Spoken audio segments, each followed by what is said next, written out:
Assalamualaikum warahmatullahi wabarakatuh. Kembali lagi di YouTube channel Halo Pengacara. Apa kabarnya sahabat Halo Pengacara? Semoga baik-baik saja ya.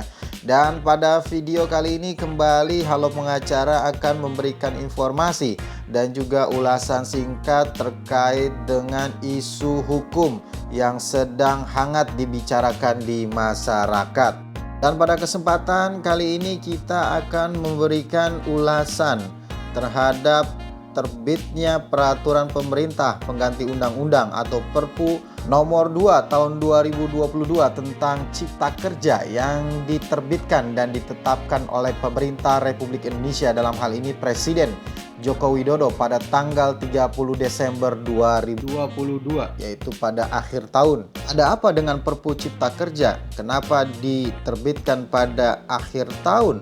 Dan apakah isi muatannya memang sudah sesuai dengan putusan Mahkamah Konstitusi yang telah menyatakan Undang-Undang Cipta Kerja yang lama nomor 11 tahun 2020 cacat formil dan inkonstitusional bersyarat? Di dalam pasal 22 Undang-Undang Dasar 1945 memang pemerintah diberikan kewenangan untuk menerbitkan perpu dalam situasi darurat atau ada kegentingan yang memaksa.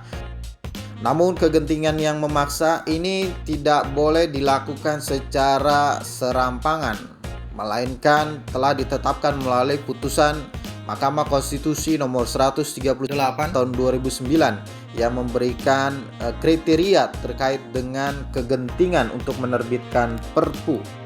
Yaitu yang pertama, ada kebutuhan mendesak untuk menyelesaikan masalah hukum secara cepat berdasarkan undang-undang. Kedua, undang-undang yang dibutuhkan tersebut belum ada sehingga terjadi kekosongan hukum atau ada undang-undang tapi tak memadai. Ketiga, kekosongan hukum tersebut tak bisa diatasi dengan membuat undang-undang melalui prosedur normal karena memerlukan waktu yang lama. Nah, apakah penerbitan Perpu Cipta Kerja yang dilakukan oleh Presiden Jokowi pada akhir tahun, apakah memang ada kegentingan yang memaksa? Oleh karena Undang-Undang Cipta Kerja nomor 11 tahun 2020 telah dinyatakan cacat formil dan inkonstitusional bersyarat, maka sebenarnya Mahkamah Konstitusi memberikan waktu 2 tahun untuk pemerintah memperbaiki Undang-Undang Cipta Kerja, yaitu sebenarnya masih ada waktu sampai dengan November 2023. Nah, kenapa pemerintah justru menerbitkan perpu, tidak membuat perbaikan undang-undang? Sehingga tidak ada alasan kebutuhan mendesak untuk menyelesaikan masalah hukum secara cepat berdasarkan undang-undang.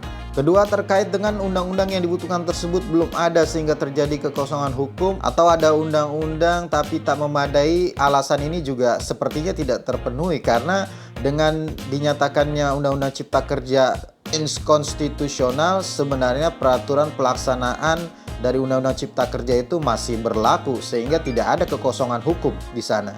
Dan terkait dengan kekosongan hukum tersebut tidak bisa diatasi dengan membuat undang-undang melalui prosedur normal karena memerlukan waktu lama. Tidak pas juga ya dijadikan sebagai alasan untuk menerbitkan perpu karena pemerintah masih diberikan waktu hingga November 2022 untuk menerbitkan perbaikan undang-undang atas Undang-Undang Cipta Kerja. Nah, Presiden Jokowi menerbitkan perpu ini pada akhir tahun ketika DPR sedang masa reses. Nah, ada apa ini ya? Jika kita melihat pada alasan dan latar belakang kenapa Perpu nomor 2 tahun 2022 tentang Cipta Kerja itu diterbitkan, di situ dikatakan bahwa perpu ini untuk mengantisipasi inflasi, stagflasi, dan resesi ekonomi serta dampak perang Rusia-Ukraina. Dan penerbitan Perpu nomor 2 tahun 2022 tentang Cipta Kerja ini juga katanya untuk menindaklanjuti putusan Mahkamah Konstitusi nomor 91 tahun 2020 yang telah menyatakan Undang-Undang Cipta Kerja nomor 11 tahun 2020 dinyatakan cacat formil dan inkonstitusional bersyarat. Mahkamah Konstitusi di dalam putusannya nomor 91 tahun 2020 tersebut telah mengamanatkan agar Undang-Undang Cipta Kerja diperbaiki dalam jangka waktu 2 tahun. Mahkamah Konstitusi di dalam pertimbangannya menyatakan bahwa metode atau teknik omnibus di dalam penyederhanaan undang-undang tidak dapat digunakan selama belum diadopsi di dalam undang-undang tentang pembentukan peraturan perundang-undangan. Terkait dengan pertimbangan ini, memang pemerintah telah melakukan gerakan cepat atau gercep dengan membuat dan merevisi undang-undang tentang pembentukan peraturan perundang-undangan yang kemudian diundangkan dengan Undang-Undang Nomor 13 Tahun 2022 tentang perubahan kedua atas Undang-Undang Nomor 12 Tahun 2011 yang telah diterbitkan oleh Presiden Jokowi pada tanggal 16 Juni 2022.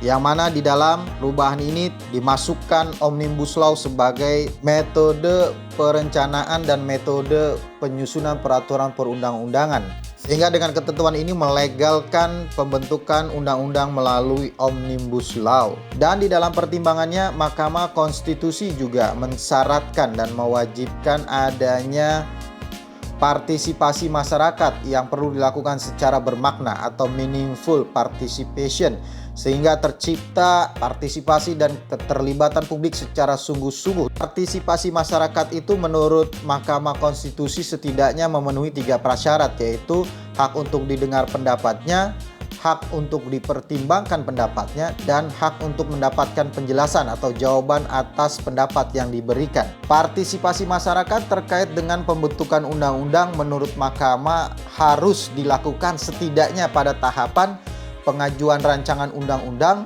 pembahasan bersama antara Dewan Perwakilan Rakyat dan Presiden, serta pembahasan bersama antara DPR, Presiden, dan DPD. Berdasarkan perintah Mahkamah Konstitusi tersebut, maka kewajiban pemerintah dan DPR adalah membahas ulang seluruh isi Undang-Undang Cipta Kerja dengan melibatkan dan menampung aspirasi publik. Yang terjadi sebaliknya, Perpu ini dirumuskan secara diam-diam dengan memuat ulang seluruh isi Undang-Undang Cipta Kerja yang kontroversial. Pembentukan Satuan Tugas Percepatan Sosialisasi Undang-Undang Nomor 11 Tahun 2020 tidak mencerminkan partisipasi masyarakat yang bermakna sebagaimana yang diamanatkan oleh Mahkamah Konstitusi. Oleh karenanya, menurut Halo Pengacara, penerbitan Perpu ini justru menabrak Undang-Undang 13 Tahun 2002 tentang pembentukan peraturan perundang-undangan yang sebenarnya juga direvisi sendiri oleh pemerintah untuk melegalkan Omnibus Law. Di dalam undang-undang tersebut telah dimuat ketentuan mengenai tata cara pembuatan undang-undang dengan metode Omnibus Law. Landasan hukumnya sudah ada, lalu kenapa pemerintah justru menerbitkan Perpu, tidak menerbitkan atau mengajukan rancangan Undang-Undang Cipta Kerja yang baru, yang sesuai dengan amanat putusan Mahkamah Konstitusi Nomor 91 Tahun 2020. Bukan sebaliknya, menerabas dan dilakukan secara diam-diam. Ini menimbulkan pertanyaan dan kecurigaan publik terkait dengan munculnya Perpu nomor 2 tahun 2022. Ya, kita tunggu ya bagaimana respon masyarakat terkait dengan terbitnya Perpu Cipta Kerja yang baru ini ya. Apakah nanti akan bermunculan upaya hukum uji materi di Mahkamah Konstitusi? Demikian informasi dan ulasan singkat dari Halo Pengacara terkait dengan terbitnya Perpu Cipta Kerja yang baru. Terima kasih telah menyaksikan. Jangan lupa like, comment, subscribe, dan share video-video dari Halo Pengacara. Terima kasih sekali lagi. Salam Halo Pengacara. Assalamualaikum warahmatullahi wabarakatuh.